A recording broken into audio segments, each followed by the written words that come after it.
Ya son las 9 de la mañana con 10 minutos. ¿Qué les parece si saludamos a quienes nos acompañan el día de hoy en nuestro panel? Ya están con nosotros acá en el estudio Catalina Riquelme, investigadora del Instituto Libertad. ¿Cómo estás, Catalina? Muy buenos días. Buenos días, muchas gracias por la invitación. Feliz, como siempre, ya en primavera. Sí, así que pues en más primavera, contentos. con unas jornadas bien primaverales, valga la redundancia. Hoy día esperamos 25 grados, mañana 28, así que qué mejor.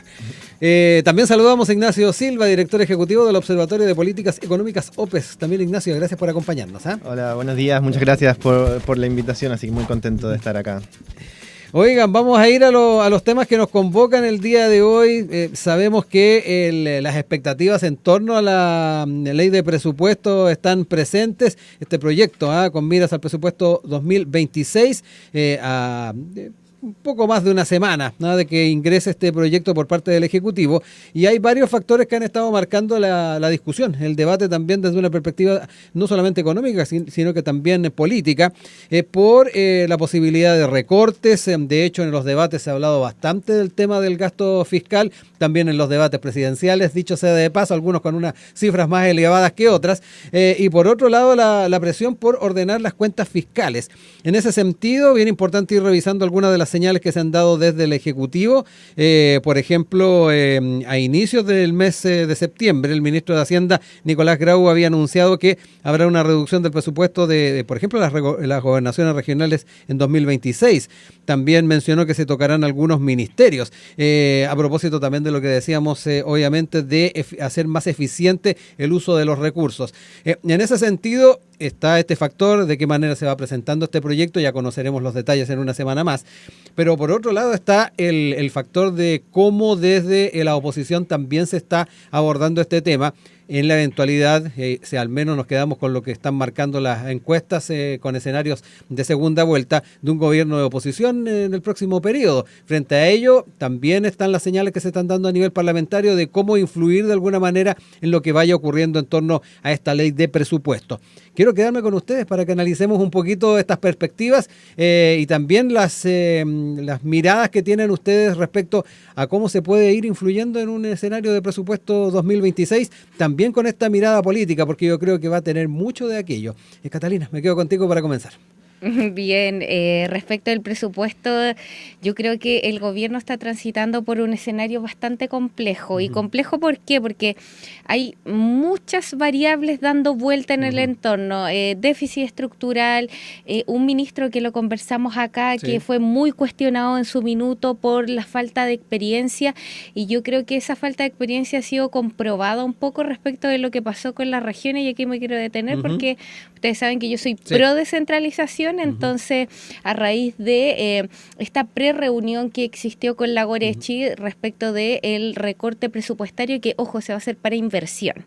Y la inversión es uno de los puntos más importantes cuando estamos hablando de cómo generar crecimiento, de cómo generar mayor desarrollo. Entonces, a mí me parece que ese tremendo portazo que se le está dando a las regiones en materia presupuestaria, y que, ojo, además, las más afectadas serían gobernaciones de oposición, me parece que es una muy mala señal, y es algo que transversalmente incluso los parlamentarios han destacado que debiese tener, esperemos, cambios de aquí a que se presente el presupuesto. Yo creo que el gobierno todavía tiene la capacidad, esperaría yo, de recapacitar frente a esto, porque a mí me parece que cortarle la mano a la inversión es algo que va a perjudicar tremendamente a la región, y me parece a mí que un gobierno que sabe administrar la casa podría haber hecho otras cuestiones que ahí voy a poder ir adelantando más adelante. Sí, a medida que vayamos avanzando en la conversación. Ignacio, cuéntame también tu mirada, tu perspectiva en torno a lo que se viene en esta discusión. Obviamente los factores que ponía sobre la mesa Catalina, pero además este marcado perfil político que va a tener esta discusión a propósito del próximo periodo presidencial. Sí, yo estoy de acuerdo. O sea, creo que hoy día nos enfrentamos a un escenario que es una discusión que es bastante compleja en términos de qué se puede recortar. O sea, ya tenemos como muchas presiones, y hay presiones dando vueltas, no solo desde la discusión presidencial, donde se hablan de cifras que pueden ser menos realistas, pero también el Consejo Fiscal Autónomo ha hecho recomendaciones de reducir $2.000 millones, y ahí es donde está el núcleo de una discusión que es muy compleja, que es como básicamente a qué recortamos. Siempre la discusión está en torno a qué aumenta menos en esta redistribución anual del presupuesto, y hoy nos encontramos en un escenario donde a puertas de saber cuál va a ser la propuesta de ley de presupuesto, bueno, no sabemos si van a haber efectivamente recortes, y es importante que hoy día podamos estar más al día en términos de esta discusión para saber, bueno, qué es lo que se va a privilegiar y qué no. Respecto al tema de la inversión, es sumamente importante, y lo quería conectar solo con una idea. En este estrechez fiscal es sumamente relevante poder empezar a pensar en el mediano y largo plazo. Hoy día tenemos una estrechez fiscal, y una de las recomendaciones que ha hecho el Consejo Fiscal Autónomo, además de reducir gasto fiscal, ha sido también cómo pensamos en el crecimiento y cómo aumentamos las tendencias de crecimiento de mediano plazo. Cómo podemos esperar que volvamos a crecer, porque eso finalmente significa mayor recaudación fiscal. Y desde ese lugar es importante como pasar también no solo de la discusión coyuntural, sino también a cómo usamos los recursos que hoy día son estrechos, por ejemplo, de inversión, para que efectivamente promuevan un crecimiento y podamos levantar el crecimiento potencial que hoy día está en torno a, bueno, bajo 3%. Yo señalaba el tema del gasto fiscal y cómo ha estado también presente en la discusión. También se han recordado bastante el tema de ciertos programas que efectivamente no estaban siendo del todo eficientes a la hora de pensar en qué elementos eventualmente se podrían ir recortando. Me quedo contigo, Catalina, nuevamente, porque además aquí Ignacio hablaba de factores que pueden hacer la diferencia en esta estrechez fiscal. Recordaba el tema del crecimiento, que ha sido además un tema que ha perseguido el gobierno durante todo este periodo. Sí, ese que es el tema, porque el gobierno viene diciendo que ellos heredaron una administración compleja en materia económica. Entonces, si tú te planteas desde ese escenario y desde ese discurso, además con una promesa de campaña del presidente Boric, donde él en su programa de gobierno lo señala, que una de las cuestiones que él va a hacer durante su gobierno es eliminar la figura de los delegados presidenciales. A mí me parece que ahora, además de recortarle a las regiones, porque yo tengo las cifras acá, sí. Por ejemplo, Arica y Parinacota tienen menos 5,8, Aysén menos 6,9. Adivinen cuál es la única que crece. Metropolitana, no sé por qué, pero es la única que crece. Entonces, estos datos fueron presentados a la Gorechi. Entonces, insisto, es materia de inversión. Si el gobierno hubiese sido lo suficientemente inteligente, hubiese llevado adelante el proyecto y le hubiese puesto, ¿por qué no? Por ejemplo, por último, como una señal de urgencia a la discusión de la eliminación del delegado presidencial. Hoy día, además, los delegados presidenciales, a propósito de la nueva figura del Ministerio de Seguridad y los seremis de seguridad, quienes van a ver todo el tema de orden interno en las regiones, finalmente, ¿para qué queda? O sea, hoy día, el otro día tuve la oportunidad de estar en Puerto Montt haciendo unas clases, dictando unas clases, y la verdad es que las personas en regiones dicen exactamente lo mismo. O sea, ¿qué sentido tiene que hoy día sigamos teniendo un delegado presidencial con el gasto que ello significa, si ahora además tenemos un ministro de seguridad y son los seremis los que van en definitiva a adoptar esa función? Entonces, si el gobierno quería ahorrar o distribuir de mejor manera el gasto en ese sentido, yo creo que ahí ellos hubiesen tenido un golazo y además hubiesen escuchado a las regiones, porque esta es una demanda que viene desde hace muchísimo tiempo. Lamentablemente no tuvieron la capacidad, como en muchas otras áreas, para poder observar este fenómeno, y hoy día, ¿qué están haciendo? Recortando, insisto, en materia de inversión a las regiones, quienes van a ser las más afectadas, que da empleo, otorga crecimiento. Piensa tú que Chile invierte aproximadamente el 2,5% del PIB en infraestructura y países desarrollados invierten el 5%. ¿Qué es lo que se esperaría de un país como nuestro? Que al menos nosotros tuviéramos algo así como un 3,2%. Eso hoy día no está pasando. Entonces, a mí me parece que aquí también tiene que ver con una falta de experiencia, quizás nuevamente. No es mucho lo que podemos esperar en este último presupuesto. Yo creo que lo que están haciendo algunos candidatos presidenciales de reunirse con ministros pensando en que la oposición podría llegar a ser gobierno, me parece que es una estrategia bastante inteligente de cómo se va a recibir el país. Ignacio. Sí, a ver, yo creo que acá en términos también de qué es lo que se le culpa a un gobierno en particular, también es importante ponerlo en perspectiva, porque efectivamente las finanzas fiscales son algo que se heredan, y eso también hay que destacarlo, no como algo malo, no por decir de que la administración anterior lo hizo mal y la administración actual está asumiendo un problema, sino que también existe una configuración de las finanzas fiscales que tiene muchas cosas buenas también, que permite la estabilidad, permite que los gobiernos desde el año 2001 se hayan comprometido en una regla fiscal, que podamos tener un orden y que hoy día efectivamente se mantengan parámetros dentro de todo razonables. En esto de heredar unas finanzas fiscales complicadas, sin duda la pandemia afectó mucho las perspectivas de las finanzas fiscales y el gobierno actual heredó una deuda bruta que venía subiendo del orden del 20% al casi el 40%. No se trata de culpar a un gobierno en particular, sino entender que también las finanzas fiscales se mueven en escenarios que muchas veces son sumamente complejos. Vivimos la pandemia, hoy podemos vernos afectados por esta guerra comercial y sin duda esto puede afectar, y en ese sentido el diálogo y la capacidad de coordinar distintos sectores para poder continuar con esta regla dual y mantener la sostenibilidad del gasto es sumamente importante. Ahora, solo como para sumar un punto respecto de la inversión, justamente la inversión es sumamente importante, es importante aumentarla y es importante aumentarla en miras del crecimiento. Ahora, las formas, a mí solo destacaría que para que la inversión tenga efectos en el crecimiento, infraestructura es fundamental, pero es importante también que como país podamos tener una mirada de mediano plazo.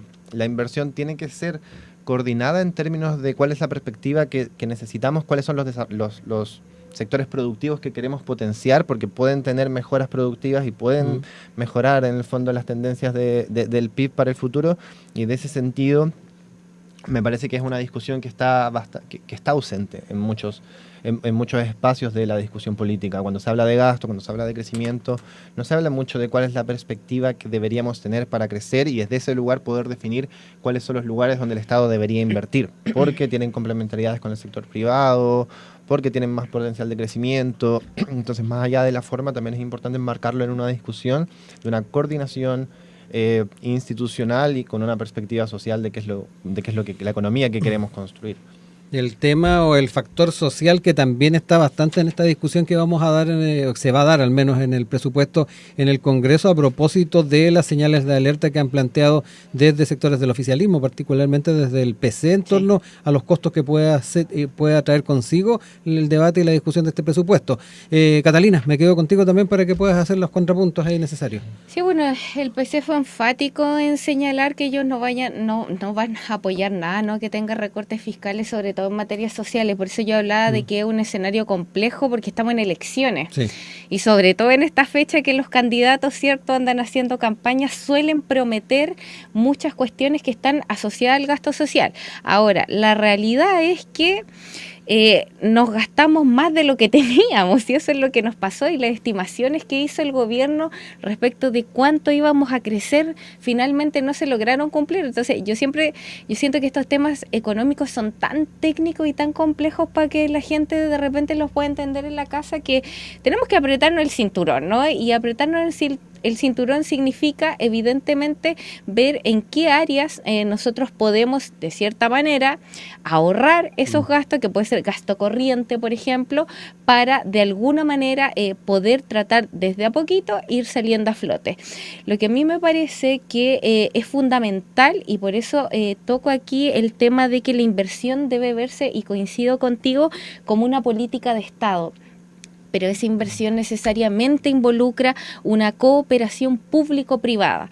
No solamente podemos esperar que sea como el Estado, no el que venga a salvarnos de esta situación, sino que es importante ahí las alianzas público-privadas que se den para lo que viene en el futuro. Y yo creo que para eso también es muy importante la política, y sobre todo la economía política, las decisiones económicas tienen repercusiones en lo político. Entonces, las señales de certidumbre en estas materias son muy necesarias, sobre todo cuando se discute el presupuesto. Y por eso que en su momento también se cuestionó que llegara este ministro. Entonces, cuando llega un ministro que tiene poca experiencia, que además reúne a todas las regiones y le dice, no, yo le les voy a recortar el presupuesto a la mayoría de ustedes, a mí me parece que no son muy buenas señales cuando estamos planificando un presupuesto. Yo creo que ahí hay que tener un poquito de cuidado y que además ha sido rechazado por parlamentarios de manera transversal. Esas certezas, Ignacio, ¿cómo ves también a la hora de ir construyendo un consenso con miras a este presupuesto, que de alguna manera también lo Lo voy a decir de otra manera. Sí. Esta discusión se está centrando mucho, que a mi parecer empieza a ser un poco peligroso en términos de recortes fiscales. Recortar es sumamente difícil. Nadie quiere que en el fondo se le saque su porción. El Estado es un ente sumamente importante. Estamos hablando de casi 25% del PIB. Por supuesto que es fundamental. Pero acá me parece que no podemos empezar a pensar que toda la solución a nuestros problemas fiscales van a estar de la mano de recortes fiscales. Apretarse el cinturón puede ser fundamental y puede ser importante en la medida de que es importante ser eficiente en cómo se gasta, en no tener programas fiscales que puedan estar mal evaluados, por ejemplo, o que no estén, que no estén dando los objetivos que se esperaban, que eso por supuesto que cualquier programa piloto puede tenerlo. No podemos esperar que todos los programas que se intenten implementar sean exitosos en la primera instancia. Ahora bien, apretarse el cinturón y llevarlo a esta idea de que el Estado, la reducción del Estado es la solución a los problemas económicos que hoy día tenemos, a mí me parece que termina siendo un poco delicado porque es desconectarlo de lo que significa el Estado para las familias. Lo que ha significado, por ejemplo, el Estado para la protección de la pensión, para mejorar las pensiones. Hoy día es transversal que hoy día tengamos una PGU y es importante que gastos sociales de ese tipo en salud también sigan existiendo y que no lo pongamos en riesgo por pensar que apretarse el cinturón y reducir el gasto fiscal es la solución. Y ahí me quedo para cerrar solo con un punto que decía. Es importante que también efectivamente la ciudadanía esté más al tanto y que podamos acercar las discusiones económicas a la concepción general de la gente. La vida cotidiana de la sociedad en Chile depende completamente del Estado, así como también de los privados. Depende del empleo, pero también depende de los programas sociales.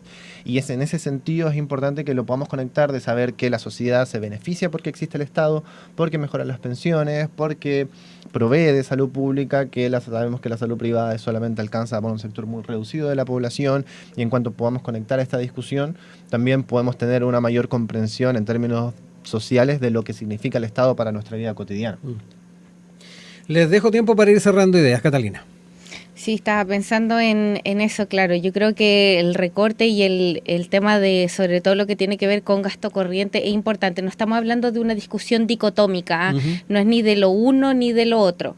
Pero cuando tú observas que se han ido gestionando mal los recursos y no tomaste las providencias a tiempo, pasan cuestiones como las que están pasando hoy día, donde vamos a heredar un Estado con una economía.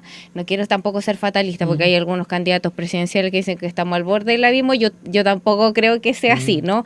Pero sí hay que planificar con responsabilidad fiscal y responsabilidad social, que por ahí lo andaban diciendo el otro día en el gobierno. Entonces, a veces eso se le olvida un poco, y también en Chile tenemos una cultura política que los programas y políticas públicas hoy día son evaluados por la DIPRES, son evaluados por el Ministerio de Desarrollo Social. Pero ¿qué pasa? Cuando llegan a la discusión presupuestaria, muchos problemas que son mal evaluados y que hoy día generan nula rentabilidad social, yo conozco algunos, se siguen aprobando y esos recursos se siguen entregando. Entonces, mi pregunta es: ¿cuándo va a llegar alguien que finalmente diga este tipo de programas no sirven, no están generando la rentabilidad social en las personas que se espera y los van a terminar? ¿Cuál es el problema de eso? Que ese tipo de políticas públicas que hoy día se implementan generan mucho rédito político y voto electoral. Y precisamente tienen que ver muchas veces con un voto rural. Por ejemplo, de programas, políticas públicas rurales, no voy a decir los nombres, pero eso está comprobadísimo, que son políticas públicas ineficaces y que no debiesen existir. Entonces, es muy importante, sí, generar políticas públicas que otorguen herramientas a las personas para poder salir adelante, pero no podemos estar llevando a las personas políticas públicas que son ineficaces, que generan ineficiencia en el Estado y que además estamos pagando a todos los chilenos. Yo creo que ahí hay que tener cuidado con eso. Ignacio, para cerrar el bloque. Sí, no, me parece que es importante destacar, sí, es importante los mecanismos de fiscalización, de poder en fondo generar programas que sean eficaces, que no estén viciados por coyunturas políticas o por programas electorales. En ese sentido, como tener una visión de Estado en términos de cómo se gasta, pero me parece importante también, y vuelvo a lo mismo que decía al comienzo en torno al crecimiento, que esta visión de Estado también esté en consenso social, en una perspectiva de cuál es la economía que queremos construir en el futuro, porque eso es lo que nos permitiría efectivamente crecer y poder tener recaudación fiscal en el futuro. Son las 9 de la mañana con 33 minutos de regreso con ustedes acá en Enlace USACH, junto a nuestros panelistas, además del día de hoy. Les recordamos que hoy día nos acompaña Ignacio Silva, director ejecutivo del Observatorio de Políticas Económicas, OPES, y con Catalina Riquelme, investigadora del Instituto Libertad. Vamos a ir a otro tema, y particularmente algo que hemos estado abordando en otras oportunidades acá, y que tiene que ver con el debate en torno a levantar el secreto bancario. Recordemos que ha estado dentro de los planteamientos que se han hecho por el oficialismo, también desde el Ejecutivo, y esto a propósito de una entrevista que dio el exdirector del Servicio de Impuestos Internos, Javier Echeverry, a La Tercera, donde manifestó su preocupación sobre el proyecto que busca efectivamente levantar este secreto bancario para combatir el crimen organizado, lo que fue catalogado este lunes por el gobierno como falta de compromiso. Particularmente Echeverry manifestó que le da susto que el servicio tenga acceso a la información bancaria si es que se pueden producir estas filtraciones. Encuentro de la mayor gravedad. Esto además, y lo trae a colación Cooperativa, se da en medio de la tramitación del proyecto que crea el subsistema de inteligencia económica, no para perseguir a los evasores de impuestos, sino a las bandas de crimen organizado, siguiendo la denominada ruta del dinero. Ese parte entonces de lo que se ha estado planteando por parte del ex director del Servicio de Impuestos Internos. Esto tuvo, ya lo decíamos, comentarios desde el Ejecutivo. La vocera de gobierno, Camila Vallejo, obviamente también tuvo conceptos al respecto. Me parece una falta de compromiso con la propia institución que él presidió y desconocimiento, porque el servicio es una institución con prestigio, con facultades y herramientas que el propio Congreso le ha entregado y que funcionan en hacer valer el estándar de que en Chile se pagan los impuestos y para todos. Ahora, lo que está en discusión es facilitar el levantamiento del secreto bancario. No es el caso del cumplimiento tributario, sino que el caso de la persecución del crimen organizado. Por lo tanto, es importante dar las facultades de pesquisa y de alerta a la unidad de análisis financiero para perseguir la ruta del dinero. Eso lo planteó la vocera en la jornada del día de ayer. Y quiero recoger también algunas opiniones que surgen desde el propio Servicio de Impuestos Internos, que recoge Pulso de La Tercera.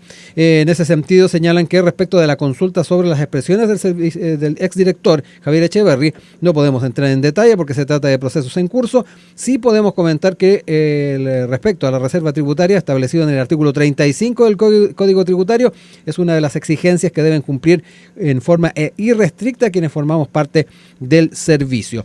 Me quiero quedar con este debate. Lo hemos tocado en más de una oportunidad a propósito de que se ha puesto sobre la mesa el tema de la ruta del dinero, y particularmente lo que tienen que ver con estos enfoques que plantea Echeverry ya fuera del servicio. Ignacio, parto contigo ahora. Sí, bueno, efectivamente ya llevamos hace bastante tiempo hablando de secreto bancario, de distintas perspectivas. Para mi opinión es una lástima que hoy día ya no estemos hablando de secreto bancario por cumplimiento tributario, cuando hay un debate inmenso, no solo en Chile, sino a nivel mundial respecto de la concentración de la riqueza. Pero bueno, concentrándonos en lo que nos compete, a mí me parece como... Claro, efectivamente es fundamental poder avanzar con esto. Sabemos que en Chile hoy día existe un problema de seguridad, pero parte importante y parte crucial de esto es justamente atacarlo desde los focos de cómo de cómo este problema se organiza. Y desde ese lugar empezar a pensar de cómo se pueden atacar y cómo se pueden comprobar y encontrar las formas en cómo se mueve el dinero dentro de estas organizaciones es fundamental para poder empezar a pensar a resolver el problema de raíz.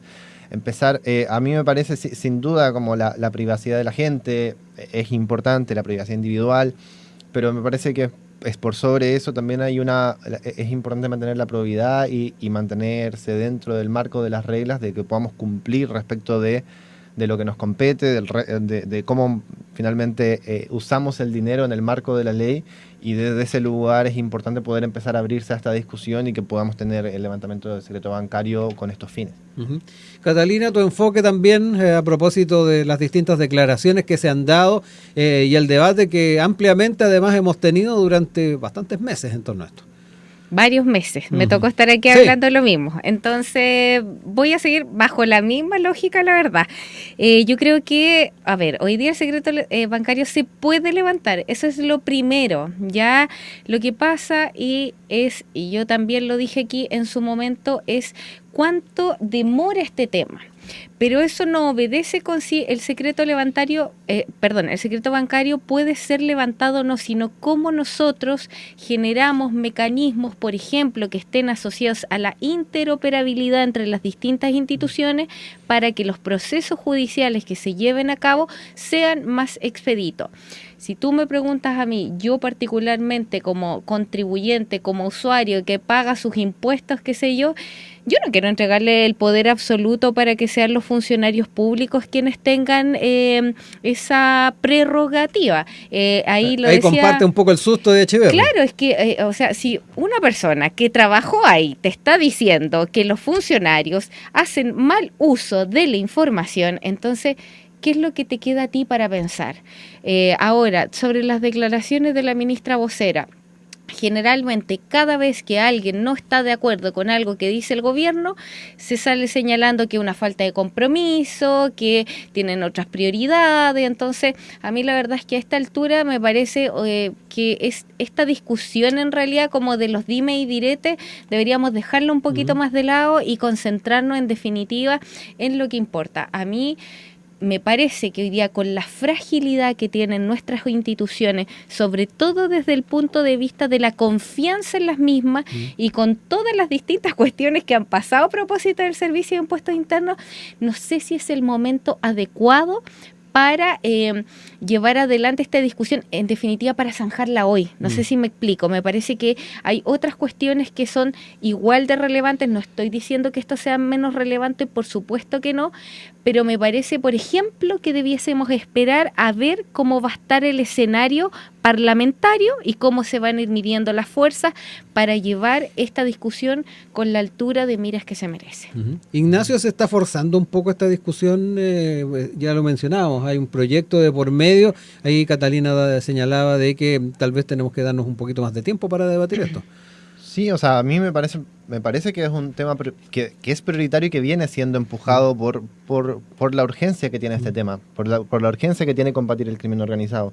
Ahora a mí me parece como la idea de cuidar en el fondo nuestra privacidad, me parece una idea un poco alejada de la ciudadanía. A ver, si nos vamos incluso al caso puntual y más como el dimes y diretes, bueno, lo que dice Echeverri, parte de que se le filtraron a él, parte de un problema que efectivamente tuvo con la ley por no pagar contribuciones. Ahora, si lo acercamos a la ciudadanía y vemos como la ciudadanía en general, un chileno, chilena o una persona que vive dentro de Chile promedio, no tendría tal vez problemas de miedo de que le encuentren algo irregular, cuando en realidad el vínculo con el pago de impuestos es sumamente bajo, cuando en general el pago del global complementario es sumamente bajo para personas que ganan un salario promedio, etcétera. Entonces, además de esto, es importante también que lo que se propone justamente con la unidad de análisis financiero es levantar el secreto bancario para situaciones en específico, que son sumamente sensibles, que es para buscar esta ruta del dinero, y también cuando esto afecta y cuando está relacionado con funcionarios públicos, que no es lo mismo que una persona que trabaja en el sector privado, porque justamente el funcionario público también está a cargo de las finanzas públicas, que son básicamente financiadas por todos los que viven en este país. Catalina, ahí entremos también en estos factores que plantea Ignacio en torno a la mirada que se puede tener desde la ciudadanía también de poder ir resguardando ciertos elementos y que efectivamente en comparación con otros casos o otro tipo de contribuyentes habría una proporcionalidad distinta. Lo que pasa es que esto tiene que ver con un tema de discrecionalidad y que ya ha pasado a propósito, y me estaba recordando ahora, no sé si ustedes recuerdan, a propósito del financiamiento de las campañas y los partidos políticos en su momento. Hoy día, por ejemplo, existe todo lo que tiene que ver con las denuncias que se hacen en los momentos de campaña, cuando hay uso indebido de publicidad, etcétera, etcétera. Entonces, muchas veces estas medidas que buscan perseguir, por ejemplo, el crimen organizado en este sentido, terminan transformándose en instrumentos políticos para generar perjuicio, daño, dolo a otros. Y por eso vuelvo al mismo tema de ahora de las campañas, porque si nosotros empezamos a observar después o vemos las denuncias que se dan en esta época, son de unos comandos a otros, o sea, se denuncian unos con otros. No veo yo que, como bien lo dices tú, el ciudadano común de a pie sea el que vaya precisamente a hacer la denuncia. Entonces, ¿qué es lo que me preocupa a mí también? Que en nuestro sistema político se puede generar cierta incertidumbre jurídica sobre el cómo se va a utilizar este instrumento, y a eso es a lo que yo voy. Aquí también podría darse cierto abuso de poder de autoridades o de actores políticos que usen esta información de manera arbitraria. Entonces, ¿de qué manera nosotros como Estado en una discusión seria podemos hacer o podemos generar los mecanismos necesarios para que este tipo de conductas no se generen en el mediano o largo plazo? Esa es mi preocupación principal.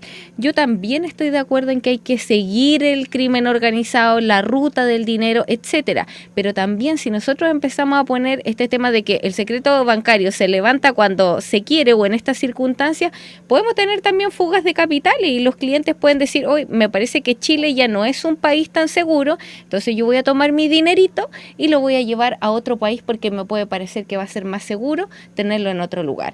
Esos son efectos y externalidades que se pueden dar. Entonces, insisto, yo creo que el debate tiene que ser súper serio cuando tratamos esta materia, y me parece que en época electoral es un poco complejo de observarlo. ¿Se han tomado en cuenta adecuadamente las externalidades, Ignacio, a propósito de lo que plantea Catalina? Sí, a ver, me parece que a ver, como yo lo quisiera tomar desde otro punto, porque, claro, lo dices, te referías como finalmente los comandos o cómo hay ataques políticos en el fondo para buscando aristas o lo que sea, lo que puede abrir en el fondo el secreto bancario, pero justamente los sectores que para mí, que son un punto relevante de que le tienen en el fondo miedo o resquemores al secreto bancario, son justamente los que evaden y eluden impuestos. No es el ciudadano común. Se pueden buscar aristas desde el sector político, pero me parece que este debate ha estado sumamente viciado desde el lugar, desde donde venía el debate originalmente, que es cumplimiento tributario.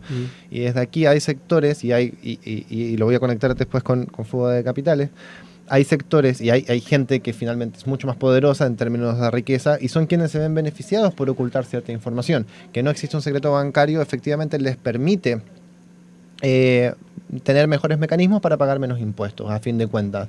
Ahora, si como Estado existen reglas para poder generar impuestos, pagar impuestos, y que nosotros queremos hacer cumplir esa regla, bueno, es importante que, bueno, por algo existen, por algo se definió en un parlamento, se definieron estas reglas, y es importante que encontremos los mecanismos para que esto se pueda cumplir.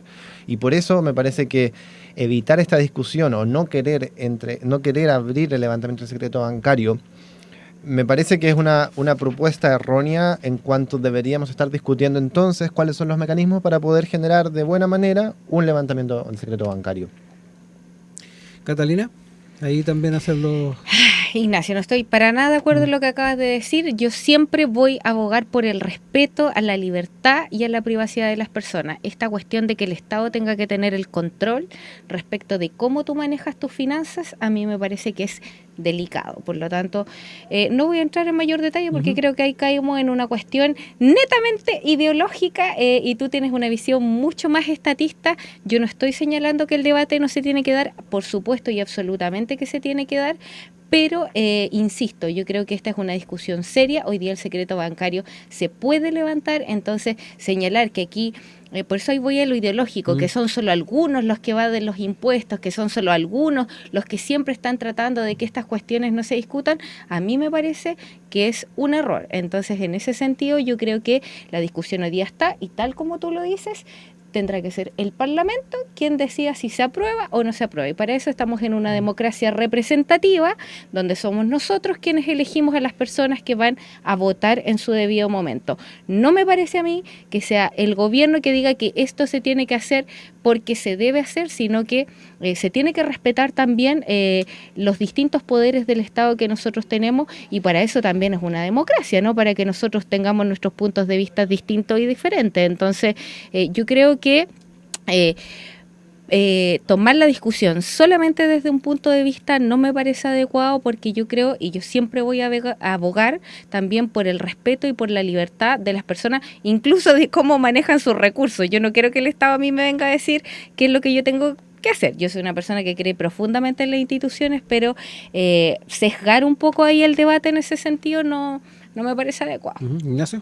No, o sea, bueno, en principio me parece que lo que dices es falso, como siempre cuando se hablaba de secreto bancario es justamente para hacer cumplir la ley. Esto de cuando se intentó mover la discusión en torno a que el Estado se iba a meter en todo lo que tienes y va a ver todo lo que haces, eso no es verdad.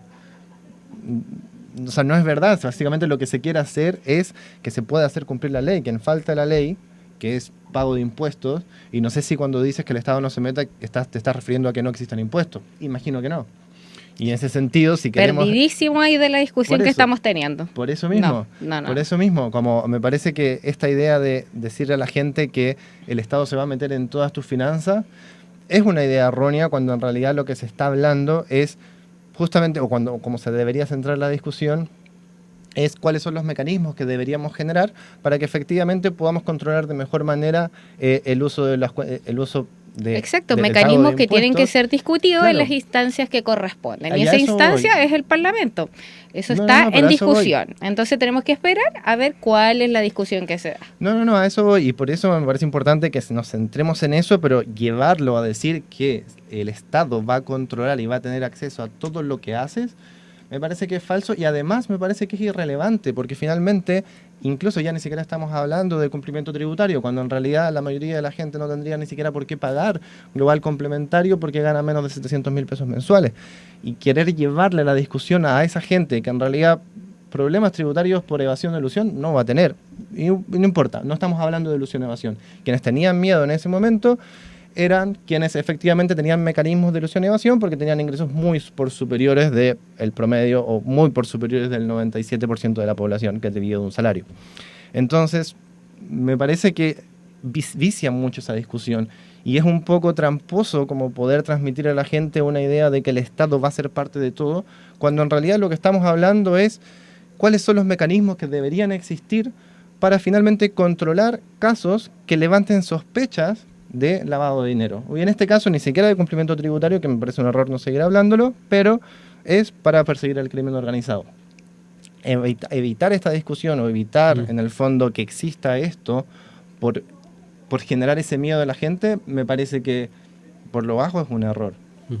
Catalina, nos están quedando ya últimos minutos, tal vez vamos a estar cerrando contigo, vamos a ver si ahí nos alcanza para ir cerrando ideas tal vez con Ignacio también. Yo solamente señalaría que señalar que el argumento que da una mujer académica y decir que es irrelevante, me parece que está fuera de contexto y fuera de la discusión, creo que no corresponde. ¿Cerramos ideas? ¿Algo más, Ignacio? Sí, o sea, no en ningún momento, como no quiero tener una mala intención en términos de lo que estamos hablando, sino No, justamente solamente estoy repitiendo tus palabras. Sí, lo que me parece irrelevante es traspasar una discusión a la gente y meter un miedo de que el Estado, y eso no solamente lo vemos hoy, si lo vemos, se repite constantemente en las campañas presidenciales, en los medios, en las fake news, donde se intenta dar una idea de que el Estado te va a, no sé, hemos escuchado cosas, bueno, para centrarnos en esto, el Estado no va a ver todo lo que haces y va a controlar todas tus transacciones. Y eso me parece que no es así, y por eso mismo es importante llevar la discusión a cuáles son los mecanismos que podemos generar para que el Estado tenga la capacidad de perseguir el crimen organizado. ¿Lo último, Catalina? ¿Últimos minutos? ¿Estamos? ¿Estamos? ¿No? Sí, Ya. estamos. Siendo ya las 9:52, agradecemos a quienes nos han acompañado el día de hoy, Catalina Riquelme, Ignacio Silva, muchas gracias por haber estado hoy día con nosotros.